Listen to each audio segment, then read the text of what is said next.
Hello, and welcome to another episode of The Art of Delegation. More and more, law firm owners are waking up to the reality that having virtual assistants or VAs can be extremely helpful. Virtual assistants are able to absorb many of the most critical tasks of a firm, like bookkeeping, marketing, scheduling, accounting, web management, without creating any additional clutter. And there's always going to be an onboarding process when hiring a new assistant, whether virtual or in-house.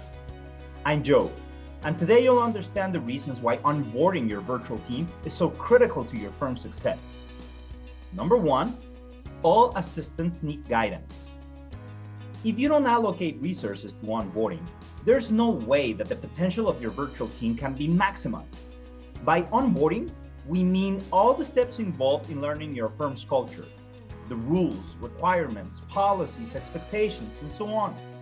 You need to establish regular contact and shepherd your virtual team through the process of becoming immersed in the firm. Number two, onboarding creates company cohesion. Onboarding is necessary in order to tap into the productivity of your virtual team. It's also necessary because it produces better cohesion within your company. If your virtual team isn't familiar with company policies, culture, performance expectations, communication styles, and so forth, this will create a problem for cohesion. Number three, training leads to higher expectation. There's a saying, without investment, there can be no expectation of return. In other words, if you don't spend resources to accomplish your goal, there's no way that you can expect anything to get done.